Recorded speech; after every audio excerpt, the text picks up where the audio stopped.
not really happy. Nigel couldn't make it. Yeah. I rang up Mendenhall, he said he could make it. Don't dig this hole.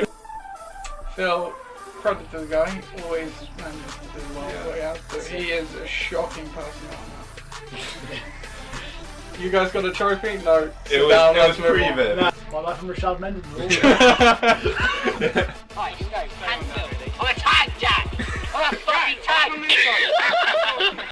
Hello and welcome to another episode of the LOC Report. Commissioner Stubbs back with you again. Obviously no Chris today because he's got a family wedding to get ready for, so that is obviously fair enough. But yeah, we obviously still want to bring you the latest recap of what's going on in the LOC and the preview for obviously the upcoming week. Yeah, let's just get straight to it then with the recaps.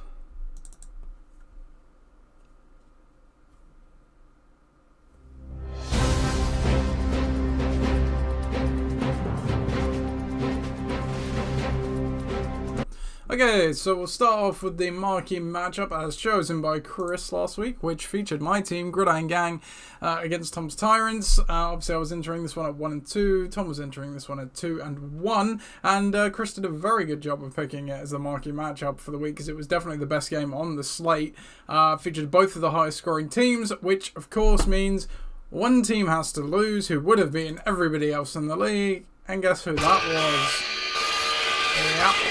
That noise you can hear is the buzzsaw going right through my heart as I lose another game where I have a good day. Second time I've gone over 100 points this year, and week 1 I basically got 100 but not quite. Yeah, second time over 100 and second time I've lost going over 100, so awesome. Really wish I could have got that 100 points in the game where someone beat me with the score of 70, but there you go. And credit to Tom's team here. Came up big, Monday night comeback. He got 6 foot from Shakir on Sunday night, and then Imam Ross St. Brown finished it off to get to 121. Really good score on the week as well. Daniels was great again, obviously. Yeah, just top to bottom, really good scores all around. Young Wei Koo doing his Brest Brown and Aubrey impression. To be honest, that was the difference here. You could maybe point to he got 9 points more than Aubrey, and obviously once again my defense doing absolutely nothing for me. Tom getting a few more points than me in that regard as well. So yeah, good day for Tom, looking really strong. 3 and 1. On my side of the board, yeah, a good day as well. You can't really fault it. 114 points, a much better result after obviously the week before, which is quite disappointing. Coach scoring wise, we both did pretty good there as well. Could have actually been even more for Tom if we played Deontay Johnson. So we both picked Tom's team for the pick 'em though, so we're off to a good start in that regard. And the history of this matchup all time now. Tom, I think, is 10 and 8 against me all time. He sure is. So we'll go to the next game then, which was Pro Cook against Forge Flyers. This game, less good. Pro Cook, once again, having a score in the 70s, but this time losing, understandably, to Forge Flyers, who entered this week as the highest scoring team, to a score 111 to 76. So yeah, really good day again for Chris. The stream of Aaron Rodgers didn't pay off, but didn't matter because the rest of the team absolutely made up for it. Most notably, Ken Walker, who came back from injury and got 30. That will do nicely. Jameer Gibbs, solid day with 20 as well. Kamara with 18. Chris went to the draft not wearing the running backs, and he left with some really good running backs, so he'll be very happy with that. Chase obviously got a nice 15 too. Jordan Love on the bench, 36, so it could have been a huge day, but obviously we'll be happy to see him back healthy and firing. Meanwhile for Pro Cook, yeah, injuries might be catching up with him now because Rashee Rice got injured in this one, left the game, wouldn't have made the difference. Obviously Neighbours got the concussion in this game as well. Jalen Hurts only got the 18 points, he goes on to bye, so not much else to speak of there. And bench-wise, once again, he had quite a lot of bench points. Terry McLaurin, Corton Sutton both chipping in with 12 and 11. Tony Pollard got 17.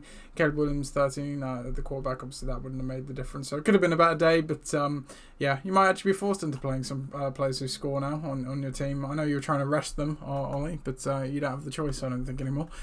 So yeah, Chris goes to 2 and 2, and Pro Cook falls to 2 and 2. We both picked Chris for this one as well. And the history of the matchup between those two. Forge Flyers is now 7 and 4 all time against Coach Gardner Beddoes. Then we got Patterson against Bucking the Trend. Again, very similar game here. Patterson won this one 108 to 71 over Mike. Patterson moves to 3 and 1. Meanwhile, dropping Bucking the Trend to 2 and 2. We both picked Pat to win, and I locked Pat to win, which I absolutely nailed. So thank you very much, Pat.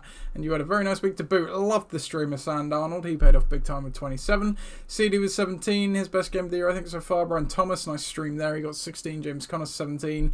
And some nice kicker and D points from McPherson with 13. The Chiefs D with 11. On the other side, for bucking the trend, Patrick Mahomes having the most bang average squared fantasy season you could possibly have with 15 points.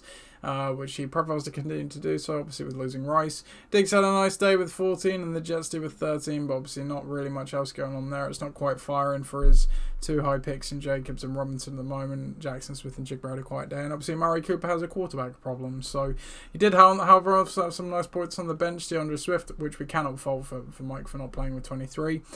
Chase Brown 21, again a guy who's not been particularly good so far, and Bucky Irving with 11 there as well, so that's some raise ahead maybe for Mike. For Pat, he had Jordan Addison get 20 on the bench. That's nice to see. That was a sneaky good ad, I think, with how well obviously Donald has been, and Xavier Leggett as well was another decent ad with the injury obviously to Adam Thielen.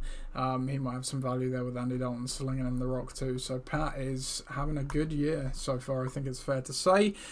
So yeah, we've picked every game right so far. Did we continue it? Yes, we did, with Iksan against the Dream Team, and I'm sorry to say, Ben, I think you just about fall. Chris would be telling me to play the music if he was here.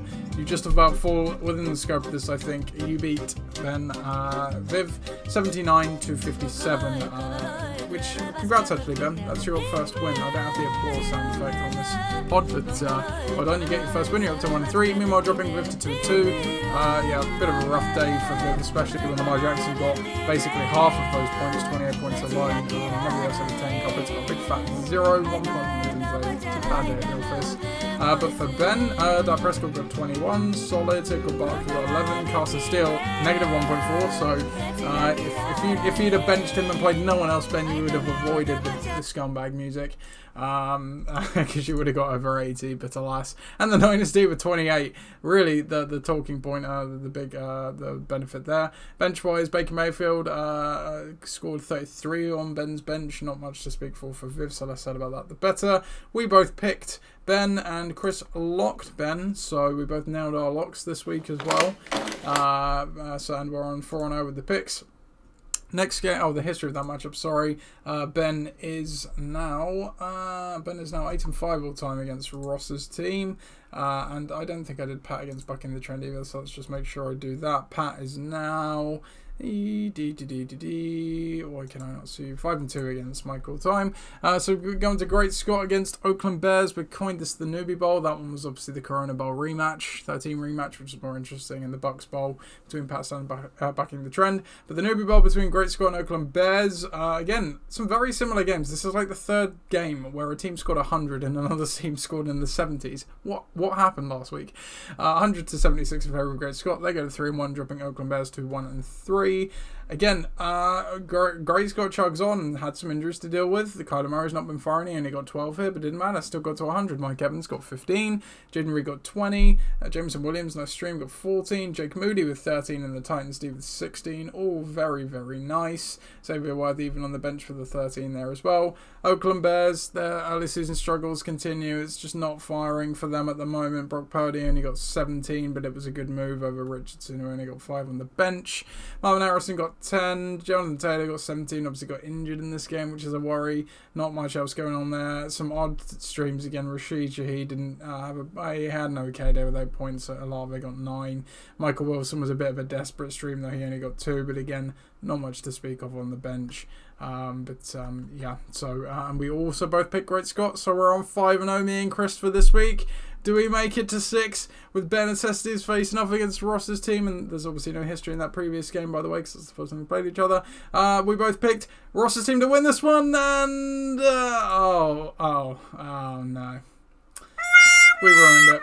We were so close to perfection, Chris. If we'd have only picked my dad's team, because he won 96-67. Both his teams at 2-2 now. My dad's team on a 2-game winning streak, in fact. Josh Allen only got 7 points for my dad, but it didn't matter because Derrick Henry got 33, David Montgomery got 14, and the Browns D got 15. The bench had some decent scores on it too for my dad. He refused to play Brian Robinson. Don't know why. He played Cam Akers over him again, who only got 5, but didn't matter. For Ross's team, Joe Burrow had a decent day with 20. JJ got 15, solid day. Nothing else really behind that. Yeah, his running back's not firing here, not much to speak of on the bench either. It is what it is. The history of this matchup all time now. Ben assists are 9-5 against Ross's team. And yeah, so me and Chris pretty good on the pick'ems, 5-1 on the week. I'm 17-7 on the season now, 124-86 all time. For Chris, he's at 11-7 on the season, so he's now in the black, which is good. 100-69 all time. In the locks, I'm 3-1 on the season, 21-16 all time. Not so lucky. Same for Chris, he's 15-12 all time. And he got his first lock this year. Well done, Chris.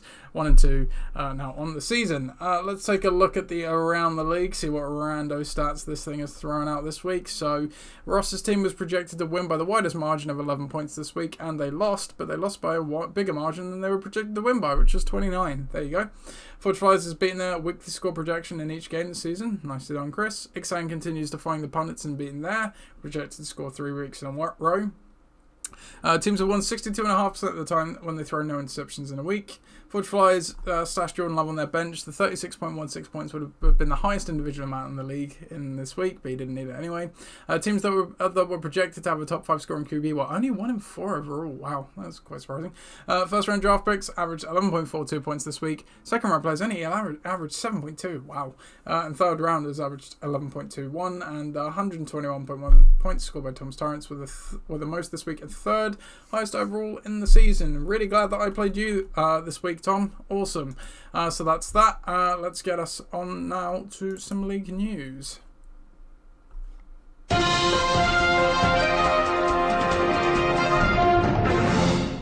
And we'll start off with a couple of injury notes and things. Rashee Rice obviously injured his knee in the game on Sunday by Patrick Mahomes, no less. Self-sabotage there. More injury concerns for Pro Cook. It's not clear how much time he's going to miss.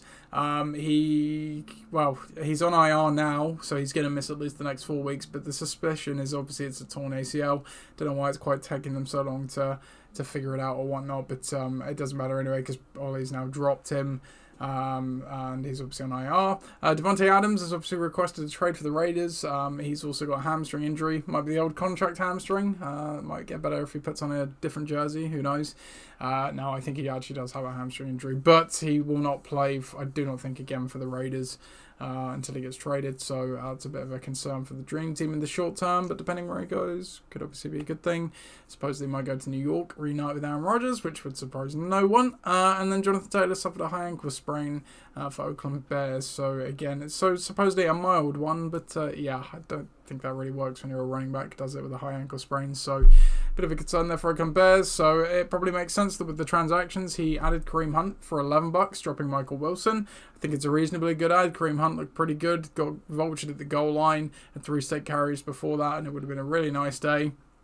I'm surprised he got him for $11 actually. I didn't bid for him, so I don't know what anyone else is bidding him. It's a good ad certainly for the short term. Clyde Edwards-Helaire is coming back though, that's the only concern, but yeah, for now, at least as a 1 week option, it's not bad. The Dream Team adds Dylan Tavian Wicks for Dallas Goedert for $16. I actually really like this addition. I would have gone for him myself if I could have pulled off a trade to create a roster spot, but I couldn't quite do it, and I kind of wanted to do it to block Viv as well, as I suspected that Viv would probably go in for him.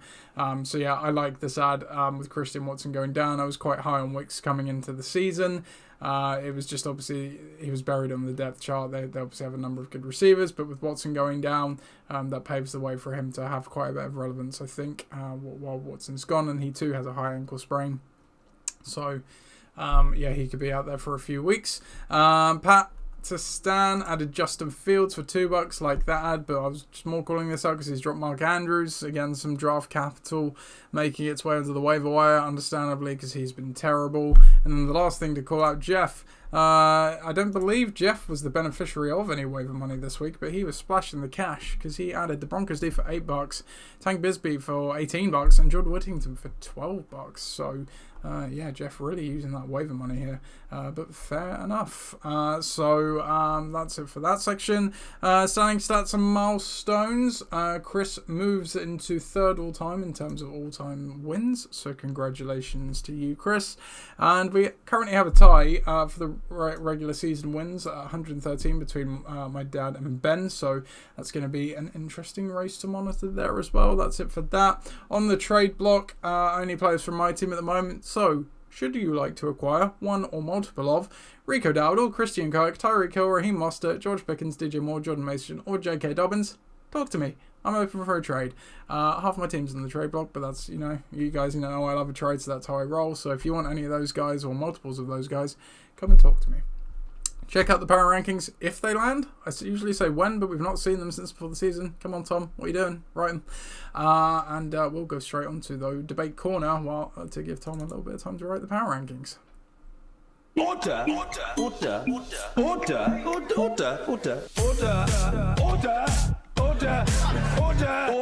Thank you, John. Yes, John's busily writing up the sale document for the Chagos Islands to Mauritius. So, yeah, fair play, John. So, the debate corner this week, we have actually perfect symmetry in the LOC, which is rare, but nice to see. Every division has a 3-1 team leading it, 2-2-2 teams, and a 1-3 team. The debate corner this week is simple. Which of the 3-1 teams and 1-3 teams is most likely to reverse their fortunes and go from either worst to first in their division or first to worst? So, simply put, if you're leading, which team do I think is most likely who is leading their division now to go to the bottom of their division by the end of the season, let's say, or inversely, what team at the bottom of their division is most likely to finish on top? I just need to pick one team out of all of the league who is most likely to go either from the top of their division to the bottom or from the bottom of their division to the top. I'm going to take this one by one. Let's start with the Winchester division. I'd say, Freddie, I can't see you ending up at the top of your division at the moment at 1-3. I think your team's decent enough. I just think there's a bit of competition in your division, and you do well to sort of turn it around and overtake Jeff, especially, who looks like he's withstanding the injuries and having a good time so far. And my dad's team is pretty strong as well. Great Scott. Again, I don't think I could see Jeff going to the bottom of his division, not from his position certainly either. Portsmouth division, Ben obviously got his first win, which obviously we love to see, but again, I think Ben would be up against it to turn this around and necessarily win this division. I also think Pat's team is very strong, as we've just seen. He's one of the highest scoring teams so far there as well. So I very much don't think he'll go to the bottom of his division. I'd be surprised at this point, to be honest, if he doesn't win it outright. So win his division outright, that is. So not him. Then we go to the Southampton division. Again, I can't. This is a tough division, by the way. I'll come back and do some of the standings and stats in a second. This team has a lot of high-scoring teams in it. I don't think I can see Tom ending up at the bottom of it, because Tom's team is pretty good as well. My team, I could see ending up at the top. It's been a slow start. I've been a bit unfortunate with who I've played. 1-3. Out of the 1-3 teams, I'm the most likely team, I think, to be able to come and win my division. But I think, arguably, Tom and the rest of my division would be the hardest to sort of unseat in that regard. I've set up a really difficult for myself. I think I'm going to go with Great Scott would be the most likely, because from 1-3, I think it would be really tough for me to come back and win my division. And we all know I don't win divisions. I only did the first time that last year in all my years in the league. I think, I'll go. Did I say I was going to go Great Scott? Yeah, I'll go. No, I'm going to have to pick my team. I'm sorry, I just can't see Jeff finishing the bottom of his division. I think my team has enough that I could potentially win the division. Doesn't necessarily mean Tom is obviously going to be the bottom of the division, but I think out of all the teams, I would be the most likely to reverse my fortunes, quote unquote, and potentially come back and win the division. So there you go. Sorry, I skipped over the standings and stats, so let's do that now. So as I said, perfect symmetry. Southampton, we've got Tom's Tyrants in first at 3-1. With 410 points scored. Forge Flyers at 2-2, the high scoring team, but over Pro Cook, who he has nearly 100 points more. Wow. And then unjustly, I'm at the bottom at 1-3 with 380 points scored there. So yeah, very high scoring division. Portsmouth division, Padistan is on top at 3-1 with just under 400 points scored. Sorry. Then we've got back in the trend in the Dream Team at 2-2, and Ixan at the bottom there at 1-3. Again, having a higher score than each of the two second place teams there. And then the Winchester division. Great Scott at 3-1 leading up. Ben Assisties again, high score, 2-2 at 396. And then Ross also at 2-2 and Oakland Bears at 1-3. If we take a look at the overall, well, if the playoffs were, if we were to end the season that was playoffs today, Tom's Tyrants, Pat Stanley, Great Scott are your division winning teams. Then we have Forge Flyers as the traditional wildcard team. And then I believe it is Bare Necessities and points forward wildcard position at the moment. If we look at the overall, pretty much as you would expect, obviously ranking and playoff wise. If we look at points forward, there's something interesting here. So 3 of the top 5 scoring teams are in the Southampton division. That's Forge Flyers and Tom's Tyrants, who are first and second respectively, the only 2 teams over 400 points scored. And then my team in 5th with 380 points scored. I suppose the Winchester division has 2 of the top 6 as well, with Great Scott and Ben Necessities. Pakistan's the only representative there from the Portsmouth division. We go to the bottom, Dream Team Bucking the Trend, who are both in the Portsmouth division, the bottom 2 scoring teams. And then obviously in the bottom half, we've also got two teams from the Winchester division there as well. 3 of the bottom 4 actually are in the Portsmouth division, because Ben is also in the Portsmouth division. So some very interesting division dynamics at the moment. If we look at points against, so we've got Forge Flyers at the top, despite being the high scoring 2-2 because of all those points conceded. Oakland Bears 1-3 more understandably. Tom's Tyrants, despite being leading the league, first overall seed at the moment, one of the highest scoring teams, 3-1, has conceded 390 themselves. Ben's team obviously only just getting his first win last week in the 300s, high 300s, understandably. With all those points conceded. Once again, the Southampton division has 3 of the top 5 highest conceded teams, because I'm in 5th in here with 370 as well. Tom in 3rd and Forge Flies in 1st. Looking further down, so it's not surprising to see at the bottom of this list 2 3-1 teams, Pakistan and Great Scott, conceding only 310 and 319 respectively, allowing them to obviously take supremacy in their divisions. They are a bit adrift of sort of the middle or the lower middle pack there as well. So some interesting stuff going on. If we look at the breakdown, Forge Flyers at the top, not surprising given the high scoring record. Ben Necessities in 2nd as well. Again, they've had some good points scored. Pakistan, Tom's Tyrants, the division winners, not surprising there. I'm in 5th, just behind those 2, so Chris is way ahead, or a fair bit ahead of the others. He's at 34 and 10. The other 3 teams I mentioned, 27-17. I'm 26 and 18. Then there was a bit of a fall off after that, 9-1-3 by the way. Great Scott leading a division. They are 19 and 25 on the season. Ben, despite being 1-3 and only just getting his first win, is also 19 and 25 so far this season, so not fair. And Ross's team also 19 and 25, but he's at 2-2. Freddie also 1-3, 18 and 26. We get to the bottom, 2-2, bucking the trend at the bottom of this with a 13 and 31 record. Same for the Dream Team pretty much with 17 and 27. And then the coach score, so we've got some movement about. Pat still top in this ranking, albeit he did leave 26 points on his bench last week, first time over 5 points. Pat's had a good start to the year. Still in 1st with 35 on the bench. Dream Team in 2nd with just under 40. Ross and Tom there at 41 and 45. Tom's obviously doing a good job of maximising his points. A little bit left on the bench, but not too much. I am here in 5th. I climbed after obviously having Jordan Mason on my bench in week 1 and J.K. Dobbins and 36 on the bench in week 2. That was week 1. I haven't had much since then though. No more than 5 since then, which is why I'm climbing the ranks here. Then we've got the middle of the pack. We turn to the bottom. Pro Cook, 104 on the bench. 3 quite high scoring weeks on the bench. 23, 25, and that 55 point from the week 4. From week 3. So leaving tons of points on the bench. Ben, he's left some points on the bench as well. That's what happens obviously when you have a second quarterback. 80 points so far. Great Scott as well, leading the division with 66 points on the bench there. Throw it all together and you get the true ranking, which is pretty much as you'd expect it. 4 of the 5 currently seeded playoff teams in the top 4. The only one that's out of it is Great Scott, who's in 6th at the moment. And again, as you go towards the bottom, pretty much expected to see the teams that are there as well. So that is that.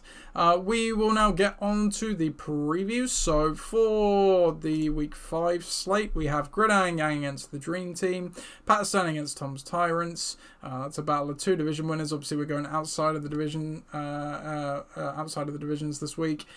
We have Great Scott against Forge Flyers, which is the AFC South Bowl. Titans and Jags fan there.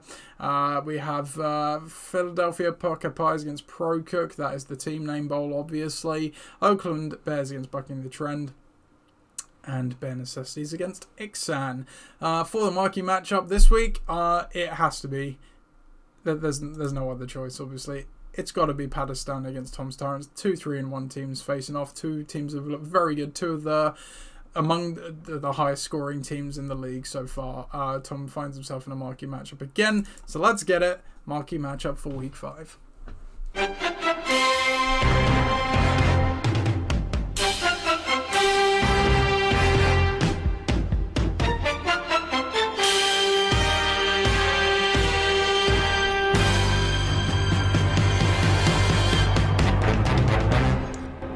2 3-1 teams here. One of them will be leading the league after this week. One of them, well, potentially might not be winning their division. They probably will still be leading it, potentially, but not guaranteed. Tom's Tyrants face off against Pakistan, and Tom's Tyrants are projected to win this one, 87-86. They have 17 points on the board, courtesy of Young Wei Q as well. Let's take a look. Well, the projections will get better for Tom's Tyrants because he currently has Khalil Shakir, who has been ruled out. In his lineup, he will probably bring in, I would surmise, Deontay Johnson in over him. Elsewhere, he brings Travis Kelce into the lineup for Amon-Ra St. Brown, who is on a bye. So he, at the moment, obviously has the 21 personnel. And obviously we'll do so after as well. 2 running backs, a tight end and 2 receivers. On the other side of the board for Pakistan, Justin Fields comes in the starting lineup for Sam Darnold, and I think beyond that he is unchanged. So he is going with 30 personnel, 3 running backs, 2 wide receivers. The history of this matchup all time, Tom's Tyrants is 5-7 all time against Pakistan. So I mean, Tom already has a big advantage with Young Wei Koo getting 17 points here. If you listen to the LOC Fantasy show, I'm not a fan of Evan McPherson particularly this week, so I already think Young Wei Koo is going to beat his score. Despite not having Shakir, I don't think that's a massive loss for Tom. If anything, Deontay Johnson might actually be a slight upgrade. I was a bit surprised he didn't play him against me last week. Jaden Daniels maybe has a bit of a tougher matchup against Cleveland, but he's just been amazing so far. One of the highest, if not the highest scoring quarterback. T. Higgins. Has Tom brought T. Higgins in? I think Tom might have brought T. Higgins in. Yes, he has over Zach Moss. Sorry as well. But I don't hate that in this matchup. He's kind of getting back a bit more. They're using him fairly well, it seems like. Kelce, he's going to get used more as well. The arrow is definitely pointing up for Tom's team. He is shaping up to have a good team this year, I think. Aaron Jones against the Jets I'm not in love with, but the Vikings have been really good on offense, and the Seahawks against the Giants is going to be a laugher with Neighbours out and possibly Devin Singletary if he can't play too. Williams is great. On the other side of the board for Pakistan, Justin Fields against Dallas. I know why Pat's doing this because, Justin Fields had a really good game last week. He's obviously known for being consistent, but he can use his legs, and that's good for fantasy. So the Dallas defense is very banged up here, so I do like the stream. CD is obviously great. Brian Thomas obviously scored a touchdown last week. The Jags might be turning the corner. It'll be an interesting game against Indy here. James Conner against San Francisco. I don't love that, but Cardinals sucked last week and James Conner was still pretty good, so there's that. James Cook against Houston, I think that's reasonable too. Devon A-Chan was the king of the week if you listen to the LOC Fantasy show. Running back for me, if Miami are going to win this game, they're going to have to do it on his legs, so I like that as a play as well. Patriots D against Miami, I can't decide what I think about that, obviously as a Patriots fan. I mean, they really should hand it to the Miami offense with Tyler Huntley starting, but God, I don't know, that game, it's just such a hard game to read. I am going to go with Tom's Tyrants this week. I just think Tom really is coming into his own at the moment. He's gained from the Rashee Rice injury with Travis Kelce, I think. Bringing T. Higgins in, he's going to bring Deontay Johnson in as well. I'll assume that. Jaden Daniels is great. Seahawks D is going to smash. I still like Pat's team. I definitely still like Pat's team. Wouldn't surprise me if he did win this game. But I think I just see more upside on Tom's team this week, to be honest. So Tom in this one for me. Tom to go 4-1 and stay ahead in the Southampton division. We'll go on to our next game now.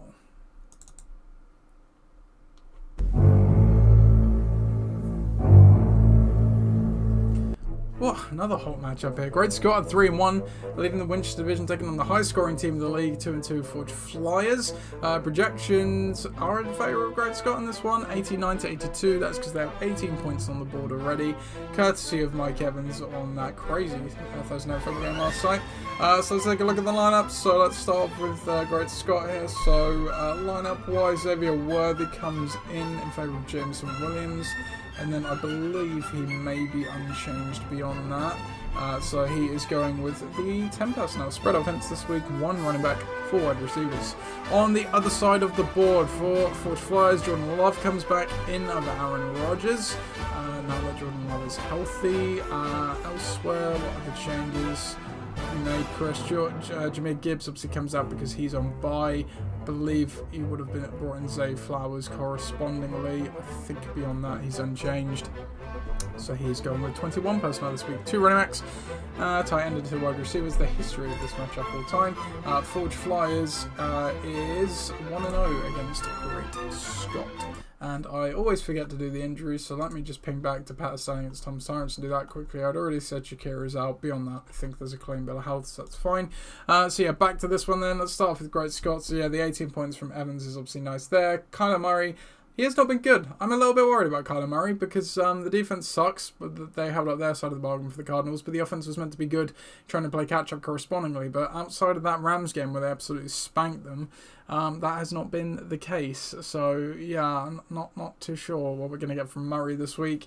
Jaden Reed, he's going to smash with Jordan Love. Chris always likes to point out when you've got the quarterback on the other side of the board, though. So there's a bit of an offsetting effect going on here. Javonte Williams, he'll probably have an okay game against the Raiders, but he's not the most sexiest of options, obviously. Breece Hall is going to have a better day. It's not often Breece Hall's going to have as bad a day as he did last week. This Vikings D is tough. I don't think it's going to be a boom day, but have a decent day. Xavier Worthy, I've got no idea, to be quite honest with you. Could be boom or bust. Moody's going to be fine, and the Broncos against the Raiders is going to be an absolute laugher as well, so that's nice for Jeff. On the other side of the board, Forge Flyers, Jordan Love against the Rams. Love it. Chase, going to smash. Brock Bowers against Denver, yeah, he could be involved. He could be okay. Alvin Kamara against KC, they're going to have to lean on him. He's a bit banged up. And yeah, the Saints have some offensive line issues at the moment too.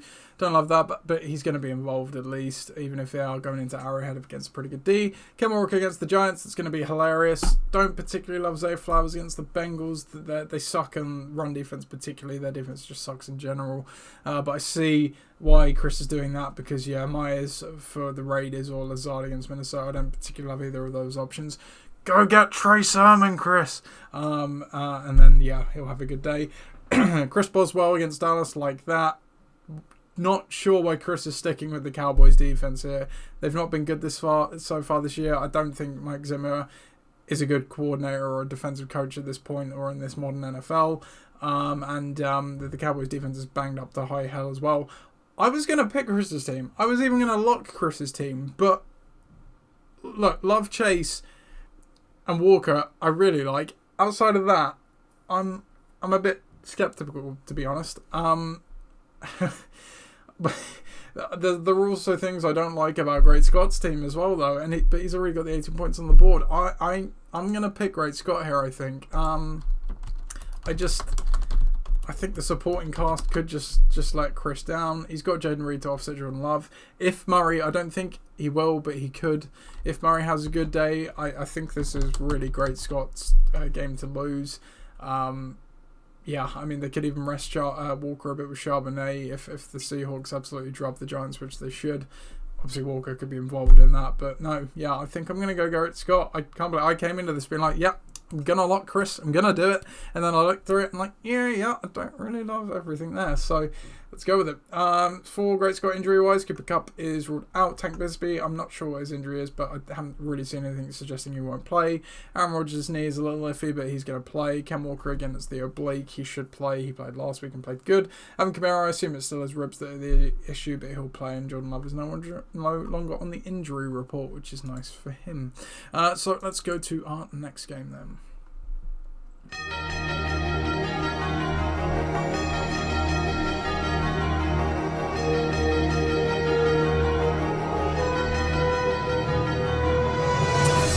It's the Team Name Bowl following the AFC South Bowl. Philadelphia Pucker Pies and Pro Cook, who will probably have new names by the time we get to Sunday, face off against each other here. 2-2 and 2 teams, so one of these will leave with a winning record, one of them with a losing record. Or you guys could do the funniest thing ever and have a tie, but that probably won't happen. Rejections say it won't. 82-63 in favour of Ross's team, despite the 21 points already from Drake London, but that's because Pro Cook still has Malik Neighbours in his lineup, who will come out presumably in favour of one of Jerome Ford, Jared Judy or Alexander Mattison. Neighbours has been ruled out with a concussion. So, yeah, at the moment he's fielding 10 personnel and one running back for receiver spread offense, but yeah, he could obviously go with the running back or another receiver to replace him. Other changes, Colton Sutton comes in, as does Terry McLaurin and Chuba Hubbard. I think it's all changed for him. I think Jerome Ford's gone to the bench. And maybe a couple, yeah, Rashid Rice who he's cut, and someone else maybe I'm not remembering. And Caleb Williams comes into the starting lineup as well for Jen Hurts, who was on a bye. For Ross's team, let's see at the moment, I believe he is unchanged. Yep, he has not changed his team, so he's still rocking the 30 personnel, 3 running backs, 2 wide receivers. The history of this matchup all time, Ross's team is 5-6 all time against your Gold, so a fairly close series. Look, I think this is going to be pretty cut and dry, I think. For Ross, let's start with your team. Joe Burrow against Baltimore. Depends what Baltimore defense we get. If Baltimore show up like they did against the Bills last week, they could make it a really tough day for Joe Burrow, but it's in Cincinnati, so I'd expect Burrow to at least have a reasonable day. Don't care that Justin Jefferson's playing Sauce Gardner, he's going to do fine. Ayuk's not been good so far. Maybe this is the game against Arizona. It sure could be. I'm sure Ross will be hoping it will. Devin Singletary is really iffy at the moment with a groin injury. Should be practicing today, but I don't know if he plays. Even if he does, I don't really care. Travis Etienne should have a decent day against the Colts. He should be playing. Stevenson against Miami. Again, on paper, this profiles to be a Ramondre Stevenson game where the Patriots will be in the game and be able to run the ball, but the O-line is really banged up and it was already terrible, so I don't like that. Yeah, it could be if Ross does not have a lot of options to turn to on the bench either, so he's probably going to stick with that. Jason Sanders, not really thrilled with that. Obviously Miami's offense sucks and the Steelers defense is fine. God, this is going to be such a low-scoring game, isn't it? Pro Cook, Caleb Williams against Carolina. I don't love it. Caleb Williams is getting better, but he's not been particularly good for fantasy so far. Obviously, Drake London getting the 21 points is pretty nice. He's not going to have Neighbours. One of Mattison, Judy, and Ford. Probably Jerome Ford's the best there, but God, Cleveland haven't been good. Yeah, even Jerry Judy, I don't know. Colton Sutton against the Raiders. The Broncos offense still sucks. I know he scored last week, but who knows. Terry McLaurin against Cleveland, that's okay, but it's very feast or famine with him. With Jaden Daniels. And Chuba Hubbard against Chicago. It's not the best matchup, but he's being involved a fair bit. Bucker against the Saints is fine. And the Bears D against Carolina, that's fine too. I have no idea who's going to win this game. I mean, on paper, it should, given Pro Cook's got the 21-point advantage, it could be him. I think I'll go Ross because ETN could have a good day, Stevenson could have a good day, Ayuk could have a good day, JJ should have a good day, but yeah, I'm going to go Ross's team. He's got too much star power. Obviously, we've spoken about a Pro Cook or a Coach Gardabedo's team. It's quite banged up and injured at the moment.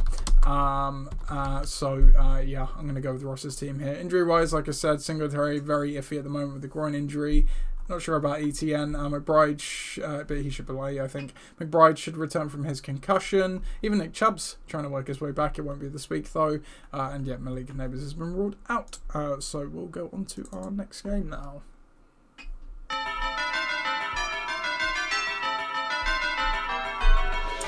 Oakland Bears taking on bucking the trend here. Oakland Bears looking to climb up the win rankings at 1-3. Meanwhile, bucking the trend trying to get a winning record at 2-2. Projections are very close on this one.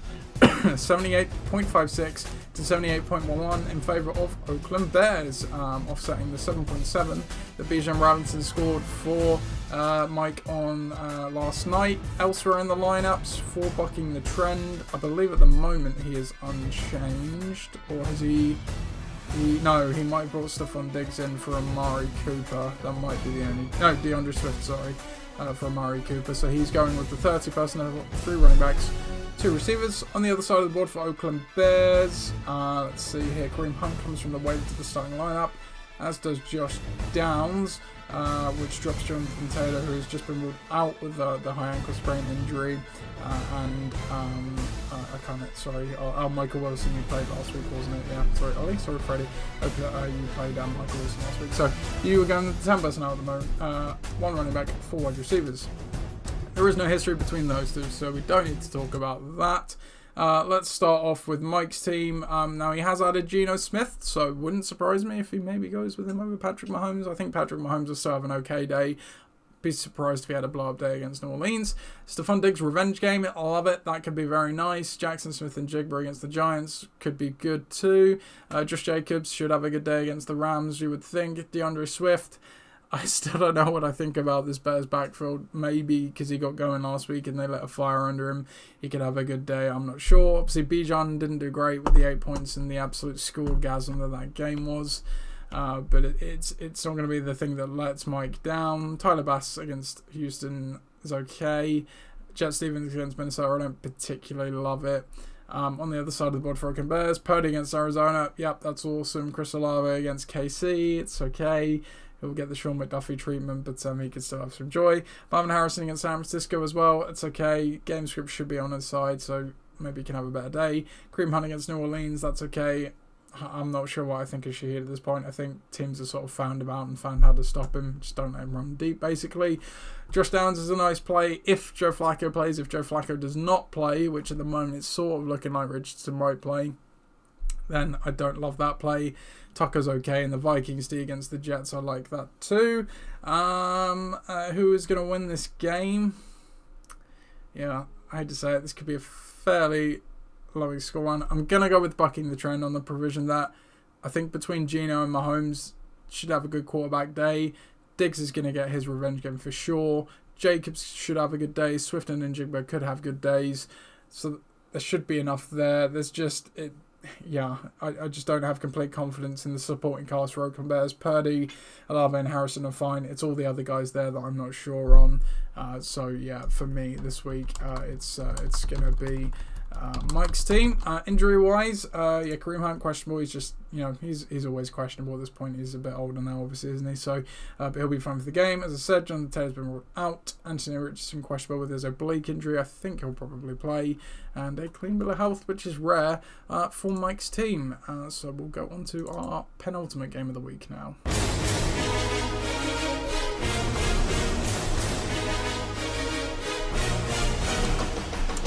Bare Necessities taking on Ixan. Bare Necessities one of the highest scoring teams with a 2-2 record and a 2-game win streak, facing off against Ben, who got his first win of the season last week.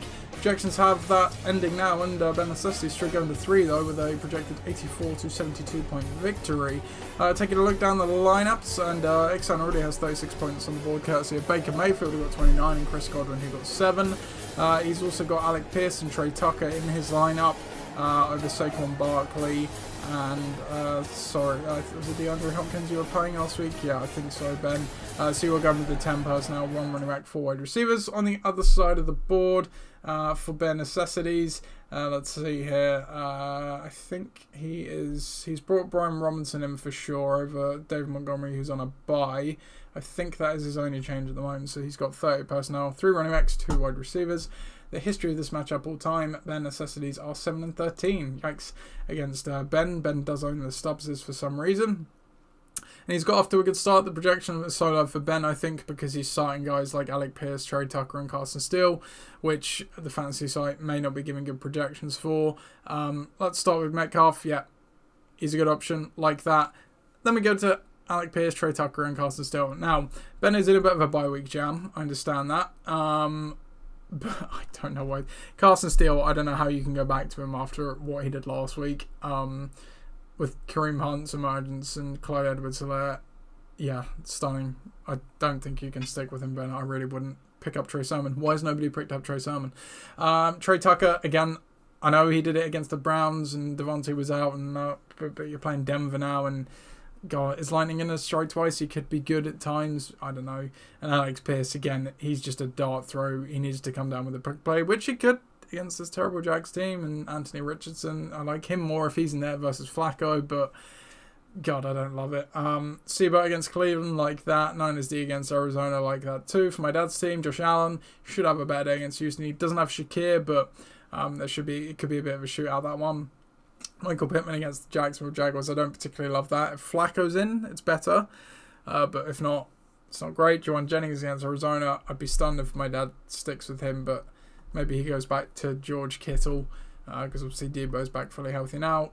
Henry against Cincinnati, love that. Cam Akers against Buffalo, it does look like Mixon's going to miss it. If Mixon plays, he's got him, so it's okay either way. Brian Robinson he's very iffy with a knee injury at the moment, but he's been good so far. Carlos Santos against Carolina and the Browns D against Washington. Don't love the Browns D. What is it with you guys? I come into this and I was going through Ben's team and I'm like, oh yeah, I'm going to lock my dad's team in this one for sure. And then I look through it and I'm like, God, I can't do that.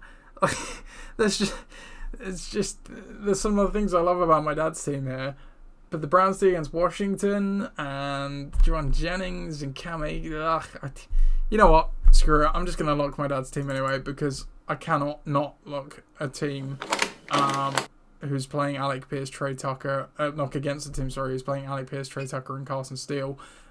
Ben does have the 36-point advantage. This is a stupid lock, but I just don't know where to go with the lock this week, to be honest. I would have picked my dad's team, but I'm gonna stick to the lock. Let's just go with it. Maybe he puts George Kittle in over Jennings, and then I like it a bit more. Jennings could still have a decent game against Arizona, but look, Henry could run rampant. Josh Allen could have a big day. Robinson, if he plays, should have a good day. He could get some points somewhere else there. I know Ben's got the 36 points, but Chris Godwin's let him down a little bit. Josh Allen could have raised Baker Mayfield. Really, Metcalf and the Niners is the only reliable points I see beyond that. So I fancy my dad's team as one of the highest scoring teams to come up and offset that. Injury-wise, not sure what's going on with Metcalf. He'll play. As I say, Robinson is very iffy with a knee injury. Mixon hasn't been practicing with his ankle injury, so even though he looked like he might play last week, looks like he might be out another week. Kittle should play. Zamir White, don't know what's on with him, but he sucks anyway. So, that's that. Let's go on to our final game of the week then.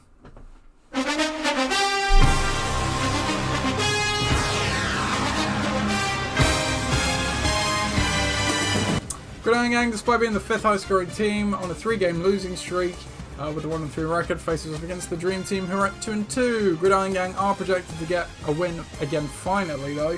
88-80, although at this point I'll believe it. I'll see it when I believe it.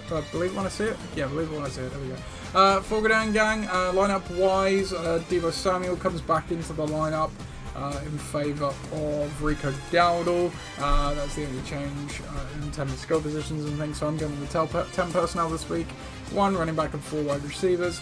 On the other side of the board for the Dream Team, Dontavian Wicks comes from the waiver wire into the starting lineup. Tank Dell comes in as well, in favour of Kyle Pitts, and I think he might have even dropped the other player who was playing last week. Sorry, Bill, I can't remember who else you were playing. But he's going 10 personnel as well. 1 running back, 4 wide receivers. The history of this matchup all the time.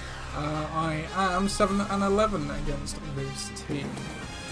So let's start off on Viv's side of the board. He's got Lamar Jackson playing Cincinnati. I'm really worried about that because he could absolutely go bananas on them.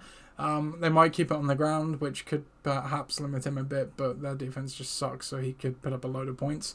Garrett Wilson against Minnesota, don't particularly love that. However, I am going to the London game, and I distinctly remember I played with last year when he had Travis Etienne, and he scored 3 touchdowns in front of my eyes. So I'm fully expecting the same to happen with Garrett Wilson here. But the fantasy analyst person in me says that shouldn't happen, and he shouldn't have a great day, but you never know. Might be a bit of a squeaky wheel with the words that came out as well, but it's a tough Vikings defense. Dontavian Wicks, I really like that stream. Like I said in the waiver ad section, he could have a good day against the Rams. Najee Harris against Dallas, they're banged up. They're probably going to try and run the ball. They've not been great at tackling. Patterson's banged up. Jalen Warren looks like he's not going to play as well, so like that. Tank Dell, I've obviously got CJ Stroud, so he's sort of going for a bit of an offsetting effect with that play there. I don't know with Tank Dell, though. It doesn't on paper profile to be the game for him, and obviously if he does have a good game, I offset it with CJ Stroud as well, so we'll see. I'm not in love with that play. Ramadanze as well, I'm not sure about, again with Keenan Allen back in a fully healthy receiver core. yeah, he obviously had a good game a couple of weeks ago. I don't know. Fairbairn against Buffalo is fine. The Dolphins D against New England as well. I don't know. The Dolphins D has been great. Chris correctly called them his peasant defense last week against the Titans.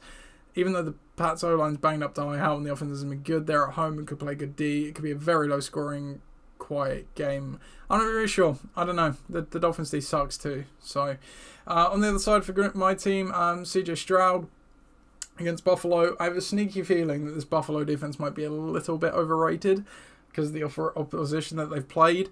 The Texans are at home here. I don't think the Texans offense has necessarily been fully firing so far, but Stroud was good last week. He's been okay, so I think he should at least have an okay day in this one. It could be a shootout though. DJ Moore in a revenge game against Carolina. Analysis-wise, it doesn't necessarily look like it would be a great game. He's up against JC Horn, but I think he could still have a decent day, and it's a revenge game, so it wouldn't surprise me if they try and force a touchdown to him. Nico Collins is a stud. Again, he's got a bit of a tough matchup against Buffalo potentially, but he's just good. Deebo Samuel, again, against Arizona could be a laugh. Same for Jordan Mason. George Pickens playing Dallas. Yeah, as I said, Dallas defense isn't necessarily formidable, so he could have a good day. He's been fairly involved so far. Brandon Aubrey is obviously the GOAT of kickers, so although he's playing outside in Pittsburgh, it can be a bit hairy, but I'm not going away from Aubrey, obviously. Packers D against the Rams at the moment. Obviously, the Rams O-line's been fairly banged up. The Packers D has been pretty good so far. I have been terrible at picking defenses this well, I say I've been terrible. I've done logical things, and it's just not worked for whatever reason. It's just how it goes sometimes, isn't it? So, it would not surprise me if I get less than 5 points from my defense again. Who am I picking? I've still got to believe in my team here. There are things I like about Viv's team, but I think from top to bottom, my team should be able to beat Viv. But it wouldn't surprise me if I lost another close game where I scored quite well. Viv's team has been a bit low scoring the last couple of weeks, but obviously he'll just have a good game against me and win this week, quite clearly. But I am going to pick myself and hope. Yeah, because, well, certainly hope I don't get a repeat of week 3 anyway. Injury-wise, Raheem Mostert could return from his chest injury that's kept him out. Devontae Adams is not going to play in this one with a supposed hamstring. I think he does have a hamstring. And Dell is questionable with his return from his chest, rib, hip, whatever, wrist, not rib. But anyway, he'll be playing. That is it for the previews, and that is it for the show. So yeah, I won't take up any more of your time. I hope you've enjoyed the show. Chris will hopefully be back next week. Yeah, so have a great weekend, everybody. Best of luck in your matchups, unless you're playing me, of course, and don't come to my house because I'm going to the NFL game, obviously. Bye.